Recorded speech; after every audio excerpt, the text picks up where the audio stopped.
안녕하세요, 펀치입니다. 어느 날 당신이 오랫동안 꿈꿔온 최고의 자동차를 계약하려 합니다. 성능, 가격, 모든 것이 완벽하죠. 그런데 갑자기 판매 담당자가 난색을 표합니다. 외부의 압력으로 계약이 흔들리고 있다는 겁니다. 마치 우리 모두의 자부심인 K9 자주포가 스페인 시장에서 겪는 위태로운 상황과 같습니다. 최첨단 기술의 정수 K9 자주포는 세계 방산 시장의 슈퍼스타로 불리며 승승장구해 왔습니다. 하지만 지금 유럽의 심장부 스페인에서 K9의 화려한 행보에 예상치 못한 그림자가 들이오고 있습니다. 2023년 말부터 스페인 육군은 노후화된 M109 자주포 교체를 위해 K9에 큰 관심을 보여왔습니다. 유럽 방산 업체들의 텃밭에서 K9은 이미 폴란드, 노르웨이 등 9개국에 1700대 이상 수출됐죠. K9은 가성비와 빠른 납기, 뛰어난 성능으로 유럽 시장의 판도를 뒤흔들 핵심 주자였습니다. 하지만 유럽연합의 강력한 영내 산업보호 정책과 독일의 노골적인 견제가 시작되면서 상황은 급변합니다. 스페인은 2024년 국방 예산을 GDP의 1.24%로 증액하며 전력 증강에 박차를 가하고 있습니다. 이런 상황에서 K9의 스페인 계약은 단순한 무기 판매를 넘어 유럽 방산 지형의 미래를 가를 중요한 척도가 될 겁니다. 과연 K9은 유럽의 장벽을 넘어 스페인 육군의 심장을 사로잡을 수 있을까요? 아니면 좌절할까요? 오늘 우리는 K9 자주포를 둘러싼 스페인 계약 위협의 숨겨진 이면과 그 파급 효과를 심층 분석합니다. K9 자주포는 마치 방산 시장의 사기 캐릭터와 같습니다. 그 성능은 가히 압도적이라 할 수 있습니다. 분당 6발의 최대 발사 속도, 30초 이내 초탄 발사, 60초 이내 진지 이탈 능력은 타의 추종을 불허합니다. 이는 북유럽의 혹한부터 인도 사막의 열기까지 다양한 환경에서 이미 입증된 독보적인 전투력입니다. K9은 2000년대 초 터키 수출을 시작으로 2010년대 인도, 2020년대 폴란드 등 쾌속 질주를 이어왔습니다.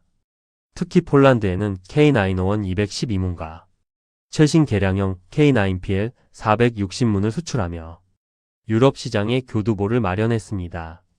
이런 K9에게도 치명적인 아킬레스건이 존재합니다. 그것은 바로 성능 자체가 아닌 비기술적 장벽입니다. K9이 아무리 강력한 칼날이라도 칼집을 만드는 자의 의도가 불순하다면 제대로 사용될 수 없습니다. 여기서 칼집은 바로 국가, 이기주의와 영내 산업보호라는 유럽연합의 복잡한 정치적 지형을 의미합니다. 유럽연합은 회원국 간의 방산 협력을 강화하고 영내 산업 비중을 높이려는 정책을 강력하게 추진 중입니다. 이는 스페인의 국산 자주포 구매나 유럽산 대안을 선택하라는 무언의 압박으로 작용하고 있습니다. 독일의 PGH-2000 자주포가 K9의 강력한 경쟁자로 떠오른 것도 이러한 배경에서 이해할 수 있습니다. PGH-2000은 K9과 비슷한 성능을 가졌지만 유럽산이라는 태생적 이점을 가지고 스페인을 유혹합니다. 스페인은 현재 M109-5 자주포 96문을 운용 중이며 2024년 말까지 이를 대체할 계획을 세웠습니다. K9은 이미 2021년 스페인 육군이 시험 평가에서 매우 우수한 결과를 받았음에도 계약이 지연되고 있습니다. 이 지연은 기술적 문제 때문이 아니라 유럽 정치인들의 미묘한 역학 관계가 얽혀 있다는 분석이 지배적입니다. 스페인 내부에서도 자국 방위산업 육성을 주장하는 목소리가 커지며 K9 도입에 회의적인 시각이 존재합니다. K9은 시장의 논리로는 승리했지만 정치적 논리 앞에서 고군분투하는 아이러니한 상황에 놓여 있습니다. 과연 K9은 이 보이지 않는 장벽을 뚫고 스페인 시장에 안착할 수 있을까요? 그 해답은 예상치 못한 곳에 있습니다. 이처럼 K9의 진짜 적은 우수한 경쟁 무기가 아닌 각국의 복잡한 이해관계와 정치적 셈법이라는 것입니다. K9은 단순히 무기를 파는 것이 아니라 새로운 방산 외교의 지평을 열어야 하는 시험대에 올랐습니다. K9의 개발사 한화에어로스페이스는 이러한 비기술적 장벽을 일찍이 간파하고 새로운 전략을 펼쳤습니다. 단순한 수출이 아닌 기술 이전, 현지 생산, 그리고 공동 연구 개발을 제안하는 파트너십 모델이 그것입니다. 이른바 폴란드 모델이라 불리는 이 전략은 K9이 유럽 시장에서 성공할 수 있었던 핵심 비결입니다. 폴란드와의 계약은 단순히 K9 자주포를 판매한 것이 아니라 폴란드 현지의 K9 생산 라인을 구축하고 기술을 이전했습니다. 이는 폴란드 방위 산업 발전에 기여하며 현지 일자리 창출 효과까지 거둬 양국 모두에게 윈윈이 되었습니다. K9은 스페인에도 이와 유사한 현지화 모델을 제안했습니다. 스페인 산업계의 참여를 유도하여 반전을 꾀한 것입니다. 스페인 방위 산업의 기술력 향상과 고용 창출이라는 당근을 제시하며 유럽 내부의 압박을 상쇄하려 했습니다. 이러한 파격적인 제안으로 K9은 스페인 국방부와 육군 관계자들 사이에서 긍정적인 평가를 다시 한번 이끌어냈습니다. 하지만 여기서 또 다른 문제가 불거집니다. 바로 유럽연합의 전략적 자율성이라는 명분입니다. 프랑스와 독일 등 유럽 주요국들은 러시아-우크라이나 전쟁 이후 유럽 방위 산업의 독립을 더욱 강조하고 있습니다. 이들은 스페인이 K9 대신 독일의 PGH-2000이나 프랑스의 세자르, 자주포 등 유럽산 대안을 선택하기를 원합니다. PGH-2000은 K9과 함께 세계 최고 수준의 성능을 자랑하지만 높은 가격과 느린 생산 속도가 단점으로 지적됩니다. 특히 독일은 자국 방산업체 크라우스 마파이 베그만을 통해 스페인의 PGH-2000의 공급을 적극적으로 제한하며 K9을 견제하고 있습니다. 2022년 독일은 자국 군용 PGH-2000 100여 문을 생산하는데 약 3년이 걸린다고 밝혔습니다. 이는 K9과 대조됩니다. K9은 폴란드의 수십 문을 단 몇 개월 만에 납품하며 세계 최고 수준의 생산 능력을 입증한 바 있습니다. 스페인이 원하는 것은 바로 사용 가능한 자주포인데 유럽산 대안들은 납기 문제에서 자유롭지 못합니다. K9의 또 다른 반전은 바로 기술력 이상의 가치를 제공하는 데 있습니다. 바로 전투 경험과 신뢰성입니다. K9은 실전 배치 후 대한민국 육군이 주력 화포로 운용되며 수많은 훈련과 포격 도발에 대응해왔습니다. 이러한 풍부한 운용 경험은 PGH-2000 등 경쟁자들이 쉽게 따라올 수 없는 K9만의 독보적인 강점입니다. 스페인 육군 입장에서는 검증된 전투력과 빠른 도입이 시급한 상황입니다. 유럽연합의 압박은 현실과 괴리될 수 있습니다. 결국 K9은 단순한 가격 경쟁을 넘어 스페인의 실질적인 안보 수요를 충족시키는 방향으로 승부수를 던졌습니다. 바로 지금 당장 전투력을 보강할 수 있는 검증된 시스템과 신속한 인도라는 강력한 무기입니다. 스페인의 현지화 요구와 유럽의 정치적 압박 사이에서 K9은 가장 현실적인 대안으로 부상하고 있습니다. 이것은 단순히 무기를 파는 것이 아니라 한 국가의 안보 전략을 함께 설계하는 수준의 접근 방식인 것입니다. 스페인 K9 계약을 둘러싼 공방은 단순히 한 국가의 무기 도입을 넘어선 중대한 의미를 지닙니다. 이는 유럽 방산 시장의 미래와 나토, 동맹국의 전력 증강 방향에 막대한 영향을 미칠 수 있습니다. 만약 K9이 스페인에 진출한다면 이는 유럽 방산 시장의 수성이 무너지는 상징적인 사건이 될 것입니다. 유럽연합은 2022년 국방투자 강화 계획을 발표하며 회원국 간의 공동 조달 및 역내 생산 비중 확대를 독려했습니다. 이러한 정책적 기조 속에서 비유럽산 K9의 진출은 유럽 방산의 자립이라는 목표에 도전하는 셈입니다. 하지만 여기서 간과할 수 없는 숨겨진 이면이 있습니다. 바로 국산화 프리미엄의 진짜 비용입니다. 자국 산업 육성이라는 명분 아래 성능이 떨어지거나 가격이 비싼 무기를 구매하는 경우가 비일비재합니다. 이는 결국 국방 예산의 비효율성을 초래하고 군의 실제 전투력 약화로 이어질 수 있는 위험한 선택입니다. 스페인이 K9 대신 PGH-2000을 선택할 경우 대당 가격은 K9보다 10%에서 20% 높을 것으로 예상됩니다. 여기에 현지 생산을 위한 초기 투자 비용과 기술 협력 비용까지 더하면 그 차이는 더욱 벌어질 것입니다.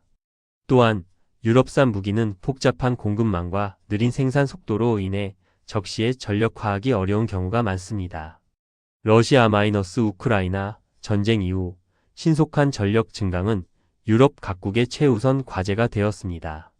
2023년 스톡홀름 국제평화연구소 보고서에 따르면 유럽 국가들의 무기 수입은 2019년 대비 94% 증가했습니다.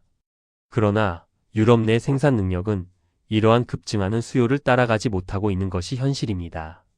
K9의 빠른 배송 능력은 이러한 유럽의 수요 공백을 메울 수 있는 독보적인 강점으로 작용합니다. 이는 단순히 무기를 파는 것을 넘어 유럽 안보의 현실적인 필요를 충족시키는 전략적 가치를 가집니다. 만약 스페인이 K9을 선택한다면 이는 가격 대비 성능과 신속한 전력화가 정치적 명분보다 우위에 설 수 있음을 보여줍니다. 이는 다른 유럽 국가들에도 중요한 선례가 되어 향후 비유럽산 무기 도입에 긍정적인 영향을 미칠 수 있습니다. 반대로 K9이 좌절한다면 유럽의 방산 시장은 더욱 폐쇄적으로 변모할 가능성이 큽니다. K9의 스페인 계약은 이처럼 유럽 방산 시장의 향방과 더 나아가 나토 전체의 전력 증강에 대한 중요한 시험대가 되고 있습니다. 유럽 국가들은 전략적 자율성이라는 이상과 현실적인 안보 위협이라는 두 가지 딜레마에 직면해 있습니다. 이 선택은 스페인뿐만 아니라 유럽 전체의 미래 방산 전략에 깊은 그림자를 들이울 것입니다.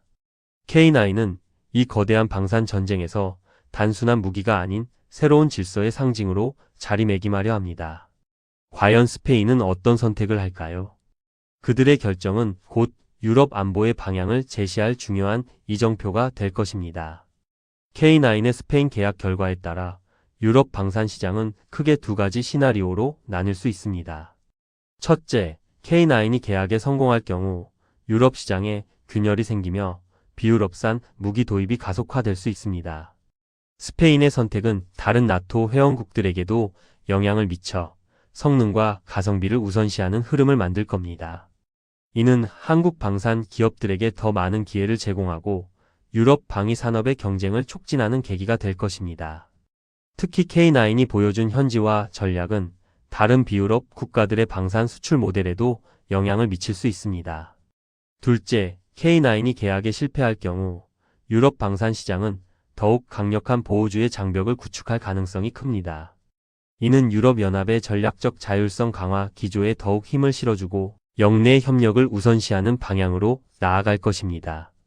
이 경우 한국 방산 기업들은 유럽 시장 진출을 위해 더욱 혁신적인 접근 방식과 차별화된 전략이 필요할 겁니다.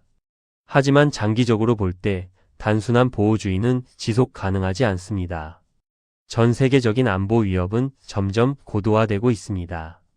어떤 국가도 모든 방산 분야에서 완전한 자급자족을 이룰 수 없으며 효율적인 국제 협력이 필수적입니다.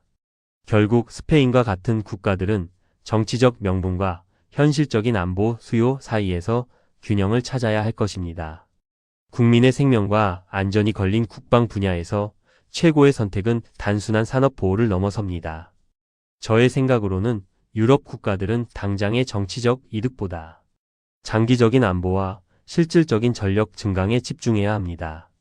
검증된 성능과 신속한 납기, 합리적인 가격은 안보 환경이 급변하는 시대의 가장 중요한 가치입니다. 시청자 여러분도 이 상황을 단순히 먼 나라의 이야기로 치부해서는 안 됩니다. 우리의 세금으로 만들어진 K9의 위상과 연결됩니다. 국가 안보와 경제 발전을 동시에 이룰 수 있는 현명한 선택이 무엇인지 함께 고민해 봐야 할 때입니다. 스페인의 결정은 유럽 방산 시장의 미래 지형을 그리는 중요한 풋질이 될 것이며 우리의 K9은 그 중심에 있습니다. 국민 여러분의 관심과 지지가 K9의 성공적인 유럽 진출에 큰 힘이 될 것입니다. K9의 스페인 계약을 둘러싸고 전문가들의 시각은 극명하게 엇갈립니다. 이는 방산 시장의 복잡성을 보여줍니다. 일부 스페인 국방 관계자들은 K9의 검증된 성능과 신속한 납기, 합리적인 가격을 높이 평가하고 있습니다. 반면 유럽연합의 고위 관계자들과 독일 방산업계는 유럽산 우선 원칙을 강조하며 K9 도입에 부정적입니다. 그들은 유럽 방위 산업기지 강화를 통한 전략적 자율성 확보가 장기적으로 더 중요하다고 주장합니다. 여기서 놓쳐서는 안 될 핵심 쟁점은 상호운용성과 비용 효율성 사이의 균형점입니다. 나토 동맹국으로서 스페인은 회원국 간의 무기체계 상호운용성을 확보하는 것이 매우 중요합니다. 하지만 K9은 이미 폴란드, 노르웨이 등 나토 회원국에 성공적으로 배치되어 상호운용성 문제가 없음을 입증했습니다. 두 번째 쟁점은 단순한 비용이 아닌 전체 생애 주기 비용을 고려한 선택이어야 한다는 것입니다. 초기 구매 비용 외에 유지 보수, 부품 공급, 훈련 등 장기적인 비용 효율성까지 따져봐야 합니다. K9은 우수한 가동률과 효율적인 유지 보수 시스템으로 이미 많은 국가에서 호평을 받고 있습니다. 궁극적으로 스페인의 선택은 기술력, 경제성, 그리고 정치적 명분이라는 복합적인 요인의 결과물이 될 것입니다. 이처럼 K9 자주포의 스페인 계약은 단순한 수출을 넘어 글로벌 방산 시장의 지형을 뒤흔들 중요한 사건입니다. 우리의 K9이 유럽의 거센 파도를 넘어 성공적인 깃발을 꽂을 수 있도록 많은 응원과 관심을 부탁드립니다. 오늘 영상이 유익했다면 구독과 좋아요, 알림 설정으로 더 많은 분들이 이 이야기를 접할 수 있도록 도와주세요.